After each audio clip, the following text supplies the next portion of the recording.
তাওয়া গরম ছিল, কিন্তু ফাইনাল গোলটা তারাই করেছে।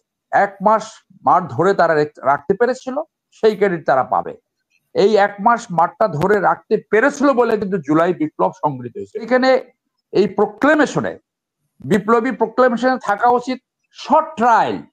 আমরা বেশি না, ৫০০ মানুষকে যদি আপনি ট্রায়াল করেন, তাহলেই কিন্তু বিপ্লবের একটা বড় অংশ সফল হবে। কি সেটা? Ready to Apis the rake Apis করার জন্য মনে হয় উনি কথা বলছেন, কথাই বলতে পারে না।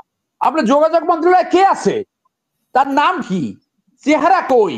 ঢাকা শহর যে ৩ মাস অচল হয়ে গেছে, উনি কেন ঘুমাচ্ছে?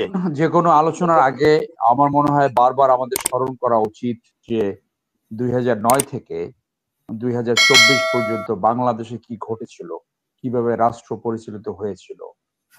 আমরা সকলে জানি রাষ্ট্রযন্ত্র ধ্বংস স্তূপে পরিণত হয়েছিল। রাজনীতির পরিবর্তে, শাসনতন্ত্রের পরিবর্তে একটি লুটেরা তন্ত্র, একটি মাফিয়া তন্ত্র প্রতিষ্ঠিত হয়েছিল। একটি বৈদেশিক রাষ্ট্রের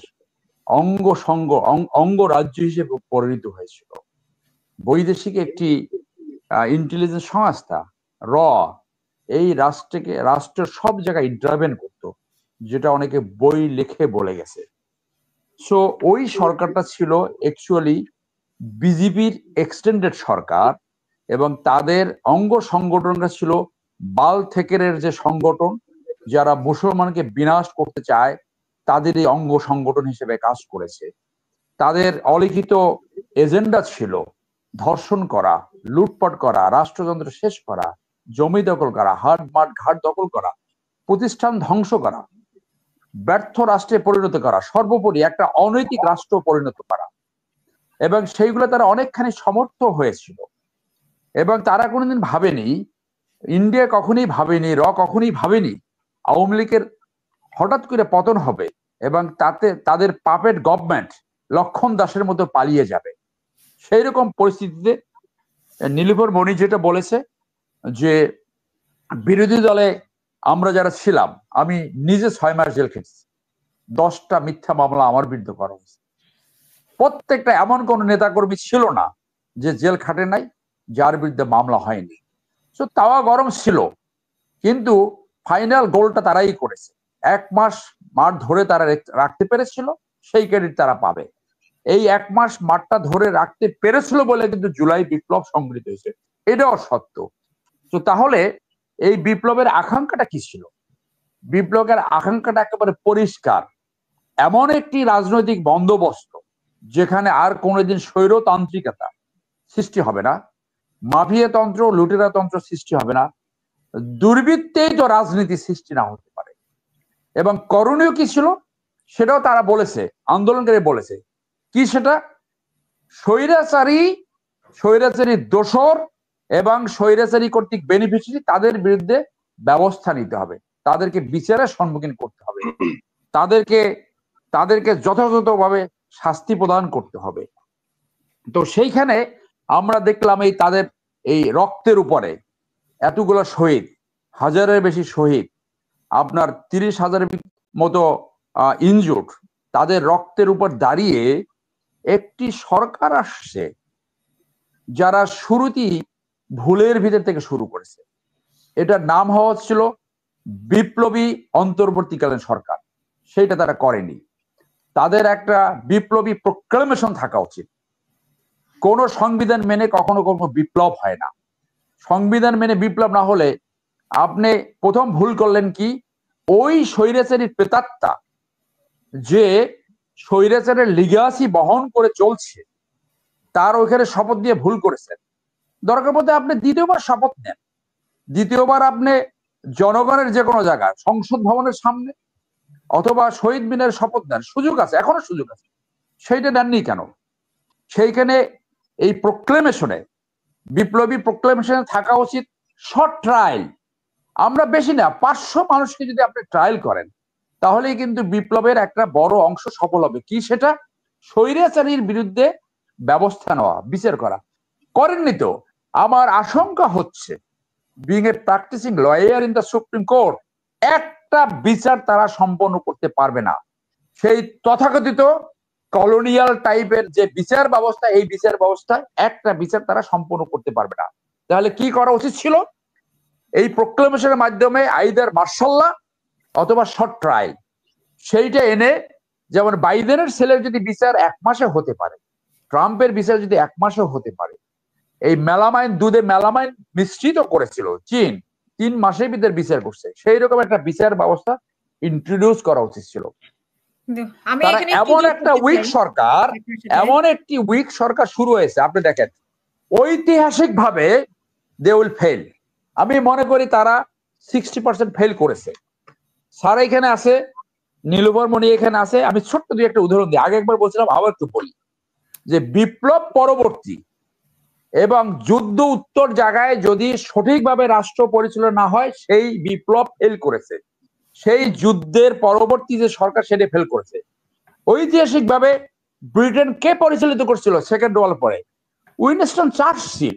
আপনি দেখেন সে 40 থেকে 45, আবার 51 থেকে 55 পর্যন্ত সে ব্রিটিশ প্রধানমন্ত্রী ছিল। He was a military officer, war hero. USA কে পরিচালনা করেছে? Roosevelt, Harry Truman, they were war hero. Eisenhower, আপনি দেখেন মার্শাল টিটোর কথা আমরা জানি, যুগোস্লাভিয়াকে সে এক করেছিল, মার্শাল টিটো চলে গেছে, যুগোস্লাভিয়া আবার ভাগ ভাগ হয়ে গেছে। জেনারেল চার্লস দা গল, যে ফ্রান্সকে সে পুনর্গঠিত করেছিল, এ কারা আসছে?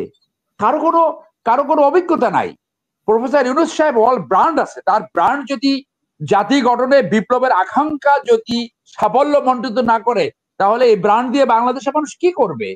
এইখানে 6 জন উপদেষ্টা একেবারে অথর্ব, মানে কালকেই তাদেরকে কিক আউট করা উচিত। এই সরকারের ভিতরে এরকম একটা ধারণা ঢুকছে, কাউকে যদি সরায় তাহলে তাদের আবার নেগেটিভিটি শুরু হয় কিনা, তাদের আবার বদনাম হয় কিনা। এই সোকল্ড আইডিয়া তো আসলে বিপ্লবের সাথে যায় না।